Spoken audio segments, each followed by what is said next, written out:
അപ്പോൾ നമ്മൾ കഴിഞ്ഞ ഒരു കാശ്മീർ അതുപോലെ യാത്രയ്ക്ക് ശേഷം പിന്നെ ചെറിയൊരു കൊടൈക്കനാൽ യാത്ര നടത്തി. ഇപ്പോൾ നമ്മൾ അടുത്ത ഒരു യാത്രയാണ്. യാത്ര ഇപ്പോൾ നമ്മുടെ സഹപ്രവർത്തകരോട് ഒന്നിച്ച് ഇപ്പോൾ വയനാട് കൊടക് യാത്രയാണ്. ഇപ്പോൾ നമ്മളുള്ളത് ഇപ്പോൾ വയനാട് ചുരത്തിൽ, താമരശ്ശേരി ചുരത്തിലാണ്. ഇനി ഇവിടെ നിന്ന് അങ്ങോട്ടുള്ള കാഴ്ചകളാണ്. ഇവിടെ നിന്നാണ് നമ്മൾ വീഡിയോ തുടങ്ങുന്നത്. ഇന്ന് ഒരു ദിവസം വയനാടും നാളെ കൊടകും കംപ്ലീറ്റ് ചെയ്യുന്നത്. കൂടെ ഉള്ളത് നമ്മുടെ സഹപ്രവർത്തകരാണ്. അപ്പോൾ ഈ വീഡിയോ എല്ലാവരും കാണുക, ലൈക്ക് ചെയ്യുക, ഷെയർ ചെയ്യുക, സബ്സ്ക്രൈബ് ചെയ്യാത്തവർ സബ്സ്ക്രൈബ് ചെയ്യുക.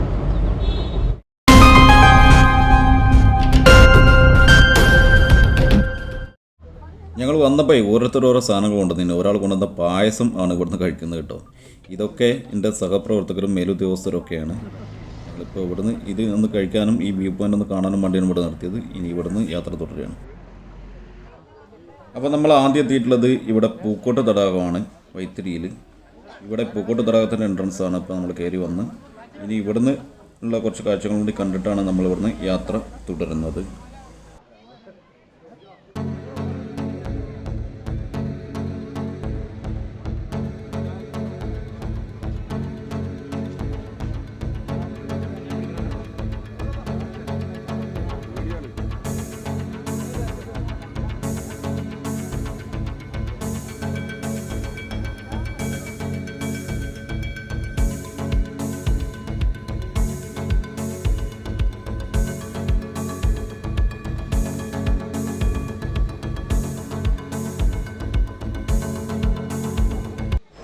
അപ്പോൾ നമ്മളിപ്പോൾ പൂക്കോട്ട് തടാകം ആണിപ്പോൾ കണ്ടത്. ഒന്നിങ്ങനെ ചുറ്റിക്കറങ്ങി. ഇവിടെ പെഡൽ ബോട്ട് സൗകര്യങ്ങളുണ്ട്. 20 രൂപ 40 രൂപയും കണ്ടാണ് ടിക്കറ്റ് സജീവ് സാർ അടുത്ത്. അപ്പോൾ അതിനുള്ള സൗകര്യങ്ങളുണ്ട്. പെഡൽ ബോട്ട് കുറച്ച് പേരൊക്കെ ഉണ്ട്. അത്യാവശ്യം തിരക്കുണ്ട് ആളുകൾ. ഇപ്പോൾ എന്ന് വെച്ചാൽ നല്ലൊരു ക്ലൈമറ്റാണ്. എല്ലാം ഇങ്ങനെ റൗണ്ട് അടിച്ച് വരാൻ നല്ലൊരു കാഴ്ചയാണ്. ചിലപ്പോൾ നല്ല പക്ഷികളൊക്കെ കാണാൻ കഴിയും. ഏതായാലും ഇന്ന് പക്ഷികളൊന്നും കാണാൻ കിട്ടിയില്ല. അതിലിപ്പോൾ പൂക്കോട്ട് തടാകം കണ്ട് ഇനി ഞങ്ങൾ അടുത്ത് ബാണാസുര സാഗർ ഡാമിലേക്ക് ആണ് പോകുന്നത്. അപ്പോൾ ഇനി അതിൻ്റെ കാഴ്ചകളാണ്. അപ്പോൾ ബാണാസുര ഡാമിൻ്റെ എൻട്രൻസ് പോയിൻ്റാണിത്. ഇവിടുന്ന് നമ്മൾ ഈ എൻട്രൻസ് പോയിന്റിൽ നിന്ന് ഡാമിലേക്ക് വെറുതെ വണ്ടിയിലാണ് പോകാൻ കേട്ടോ.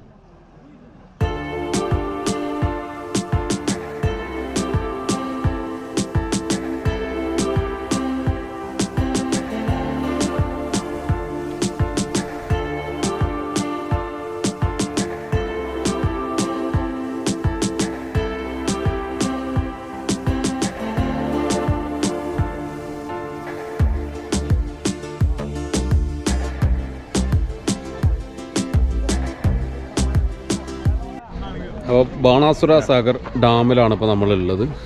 പിന്നെ അതിൻ്റെ കാഴ്ചകളാണ്. ഇവിടെ ബോട്ട് സർവീസൊക്കെ ഉണ്ട്. പക്ഷേ ഇപ്പോൾ ഭയങ്കര തിരക്കാണ് ബോട്ട് സർവീസ്. അത്യാവശ്യം നല്ല ടൂറിസ്റ്റുകളുണ്ട്. അപ്പോൾ അതുകൊണ്ട് തന്നെ ഈ ബോട്ട് സർവീസ് കിട്ടുമെന്ന് അറിയില്ല. ടിക്കറ്റ് ഉണ്ട്. ഇപ്പോൾ നമ്മൾ അവിടുന്ന് അങ്ങോട്ട് ടിക്കറ്റ് കൗണ്ടറിൻ്റെ അവിടുന്ന് ഡാമിൻ്റെ മുകളിൽ വരെ ബസ് സർവീസ് ഉണ്ട്. അതുപോലെ അതിന് വേറെ ടിക്കറ്റ് ഉണ്ട്. അതുപോലെ ഇതിൽ എൻട്രൻസ് ഫീ വേറെ ഉണ്ട്. അപ്പോൾ അങ്ങനെയാണ് ഇപ്പോൾ നമ്മൾ ബസ്സിലെ വാനിലാണ് പോകുന്നത്. അപ്പോൾ ഇനി ഇവിടെ ബോട്ട് സർവീസ് ഉണ്ട്. അത് നടക്കുമെന്ന് നോക്കുന്നുണ്ട്. വയനാട് പടിഞ്ഞാറത്തറയിൽ കബനി നദിയിലാണ് ഈ ഡാം നിർമ്മിച്ചിട്ടുള്ളത്. 1979 ഇതിൻ്റെ നിർമ്മാണം. ഇതിനോടനുബന്ധിച്ചുള്ള കനാൽ പ്രോജക്റ്റുമൊക്കെ നിർമ്മിക്കുന്നത് 79. ഇവിടുത്തെ കുടിവെള്ള ക്ഷാമത്തിനൊരു പരിഹാരം, അതുപോലെ കക്കയം ഹൈഡ്രോ ഇലക്ട്രിക് പ്രോജക്റ്റിൻ്റെ ഒരു സപ്പോർട്ടിംഗ് ഡാമും കൂടി ആയിട്ടാണ് ഈ ബാണാസുര സാഗർ ഡാം പണി കഴിപ്പിക്കുന്നത്. അങ്ങനെ ഞങ്ങൾക്ക് ബാണാസുര ഡാമിനകത്ത് കൂടെയുള്ള ബോട്ടിങ്ങിൻ്റെ ടിക്കറ്റ് ലഭിച്ചിട്ടുണ്ട്. ഞങ്ങൾ യാത്ര ആരംഭിക്കുകയാണ്. കേരള ഹൈഡൽ ടൂറിസത്തിൻ്റെ വെബ്സൈറ്റിൽ നമുക്ക് ഓൺലൈനായിട്ട് ടിക്കറ്റ് എടുക്കാം. 5 പേർക്ക് 450 രൂപ എന്ന നിലക്കാണ് ഇവിടുത്തെ ബോട്ടിങ്ങിൻ്റെ ചാർജ് എന്ന് പറയുന്നത്. അതുപോലെ ഇവിടുത്തെ ബാണാസുര സാഗർ ഡാമിൻ്റെ ഇവിടുത്തെ ഫോൺ നമ്പർ ഞാനിവിടെ കൊടുക്കുന്നുണ്ട്. അത് ആവശ്യമുള്ളവർക്ക് ഉപയോഗിക്കാം.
ഡാമിലെ ബോട്ടിംഗ് ഒക്കെ കഴിഞ്ഞ് ഞങ്ങൾ ഇവിടുന്ന് മടങ്ങാണ്. എങ്ങനെ ഉണ്ടായിരുന്നു ബോട്ടിങ്? ഉഷാറല്ലേ? അപ്പോൾ ഇനി അടുത്തത് നമ്മൾ പോകുന്നത് മീൻമുട്ടി വാട്ടർഫാൾസ് കാണാനാണ്. അപ്പോൾ നമ്മൾ മീൻമുട്ടി വാട്ടർഫാൾസ് കാണാനാണ് കേട്ടോ. അതിൻ്റെ മുകളിൽ നിന്നുള്ള വ്യൂ കാണാനാണ് ഇപ്പോൾ ഈ കയറ്റം കയറി പോകുന്നത്. താഴെ നിന്ന് നല്ല വ്യൂ കാണാനാണെങ്കിൽ താഴെ കൂടി വഴിയുണ്ട്, കയറ്റം കയറണ്ട. അങ്ങനെ നമ്മൾ വെള്ളച്ചാട്ടത്തിൻ്റെ അടുത്തെത്താനായി. ബാണാസുരയിൽ നിന്ന് വരുമ്പോൾ ഏകദേശം 5 കിലോമീറ്റർ ദൂരമേ ഉള്ളൂ ഇങ്ങോട്ട് വരാൻ. കൽപ്പറ്റയിൽ നിന്ന് വരുമ്പോൾ ഏകദേശം 25 കിലോമീറ്റർ ദൂരമുണ്ട്. മുതിർന്നവർക്ക് ഒരു 30 രൂപ ടിക്കറ്റും കുട്ടികൾക്ക് 15 രൂപ ടിക്കറ്റും ഉണ്ട് ഇവിടെ. ഏകദേശം 300 അടി ഉയരത്തിൽ നിന്ന് വെള്ളം താഴേക്ക് വീഴുന്ന കാഴ്ചയാണ് ഇവിടെ ഉള്ളത്.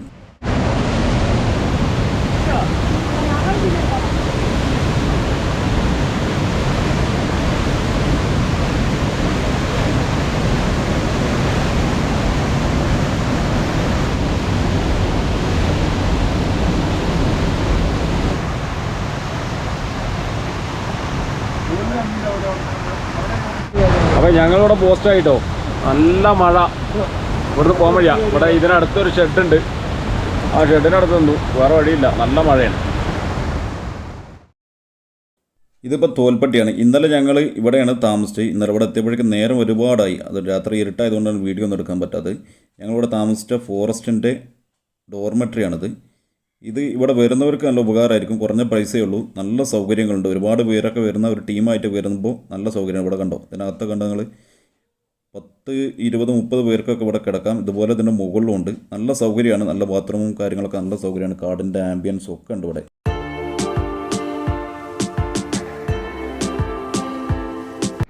അപ്പോൾ ഇന്നത്തെ യാത്ര നമ്മൾ കുടകിലേക്കാണ്. കുടകിൽ ആദ്യം നമുക്ക് ഇരുപ്പ് വാട്ടർഫാൾസ് കാണണം. അത് കഴിഞ്ഞ് കുശാൽ നഗറിലെ ഗോൾഡൻ ടെമ്പിളൊക്കെ കാണണം. ഈ മാനന്തവാടിയിൽ നിന്ന് കുട്ടയിലേക്കുള്ള റൂട്ട് ഉണ്ട്. ഇവിടെ ഈ തോൽപ്പട്ടി ഭാഗത്ത് എന്തോ ഒരു രസമാണെന്ന് പറയും. ഇവിടെ ഈ ഇതിലൂടെയുള്ള യാത്ര എന്ന നല്ല കാടാണ്. അതുപോലെ നല്ല ശുദ്ധമായി ശ്വസിച്ച് നല്ല മൃഗങ്ങളൊക്കെ കണ്ട് പോകാം.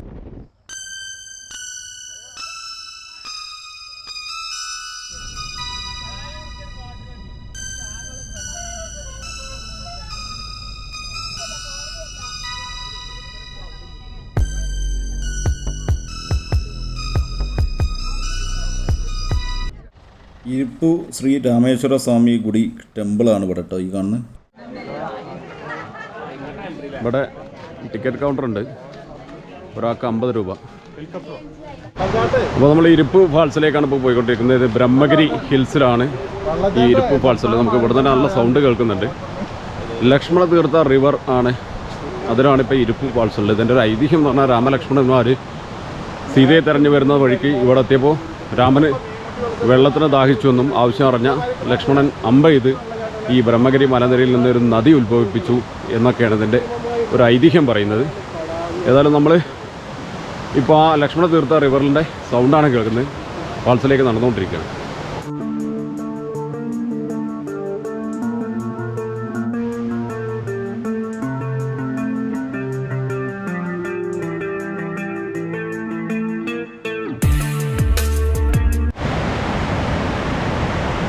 ഇതാണ് ശരിക്ക് കാടിൻ്റെ ഒരു ഫീൽ കേട്ടോ. നല്ല കാടിൻ്റെ ഒരു ആംബിയൻസ്, വെള്ളച്ചാട്ടത്തിൻ്റെ സൗണ്ട്, വെള്ളം ഇങ്ങനെ ഒഴുകുന്ന സൗണ്ട്, നല്ല മനോഹരമായ ഒരു സ്ഥലം. ഞാൻ ആദ്യമായിട്ടാണ് ഇവിടെ ഇരുപ്പ് ഫാൾസിലേക്ക് വരുന്നത്, പക്ഷേ ഇഷ്ടപ്പെട്ടു. നല്ല സ്ഥലം.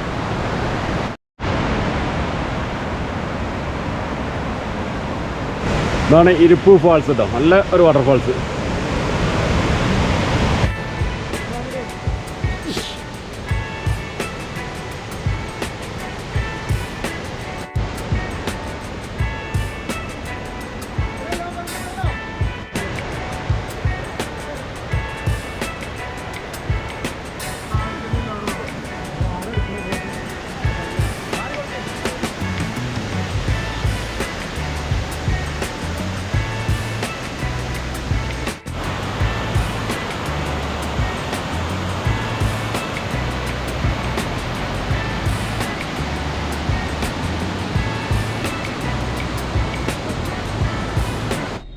അപ്പോൾ ഇരുപ്പ് വാട്ടർഫാൾസ് കണ്ടു. ഇനി നമ്മളിപ്പോൾ പോകുന്നത് കുശാൽ നഗറിലെ ടിബറ്റൻ സെറ്റിൽമെൻറ്റും അവരുടെ ഗോൾഡൻ ടെമ്പിളൊക്കെ കാണാനാണ് പോകുന്നത്. ഇവിടുന്ന് അങ്ങോട്ടൊക്കെ ഇവരുടെ ടിബറ്റൻ സെറ്റിൽമെൻറ്റാണ് ഇവിടെയൊക്കെ. ഇതാണ് ഗോൾഡൻ ടെമ്പിളിൻ്റെ പ്രധാന കവാടം. 1960 മൈസൂർ സർക്കാർ, അന്ന് മൈസൂർ സർക്കാർ ഗവൺമെൻറ് എന്ന് പറഞ്ഞ കർണാടക ഗവൺമെൻറ്, അവർ 3000 ഏക്കറാണ് ഇവിടെ ഈ ബൈലക്കുപ്പ കുശാൽ നഗറിൽ ഇവർക്ക് ഇവരുടെ സെറ്റിൽമെൻറ്റുമായി നൽകിയത്. അതിനുശേഷം അവരുടെ വിദ്യാഭ്യാസം അതുപോലെ മെഡിക്കൽ തുടങ്ങിയ പല സൗകര്യങ്ങളും ഇന്ത്യ ഗവൺമെൻറ് ഇവിടെ ചെയ്തു കൊടുത്തു. നിലവിൽ ടിബറ്റിന് പുറത്ത് ലോകത്തിലെ ഏറ്റവും വലിയ രണ്ടാമത്തെ ടിബറ്റൻ സെറ്റിൽമെൻറ്റാണ് ഇവിടെ ഈ ഖുശാൽ നഗറിലെ സെറ്റിൽമെൻറ്റ് എന്ന് പറയുന്നത്. ഇപ്പോൾ ഇത് അവരുടെ മൊണാസ്ട്രികളും അതുപോലെ ഗോൾഡൻ ടെമ്പിളും ഒക്കെ ചേർന്നതാണ്. ലഡാക്കിലെ ഏറ്റവും പ്രധാനപ്പെട്ട കാഴ്ച കൂടിയാണ് ഈ ഗോൾഡൻ ടെമ്പിൾ എന്ന് പറയുന്നത്.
അപ്പോൾ ഈ ചെറിയ ഒരു യാത്രയുടെ വയനാട് കൂട്ടക്ക് യാത്രയുടെ വീഡിയോ ഇവിടെ അവസാനിപ്പിക്കുകയാണ്. ഇപ്പോൾ നമ്മളുള്ളത് ഇവിടെ ഖുശാൽ നഗറിൽ ഗോൾഡൻ ടെമ്പിളിൻ്റെ മുന്നിലാണ്.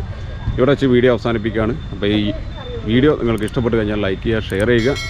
അപ്പോൾ അടുത്ത യാത്രകളും അടുത്ത കാഴ്ചകളും വിശേഷങ്ങളുമായി നമുക്ക് വീണ്ടും കാണാം. അതുവരെ സൈൻ ഓഫ്.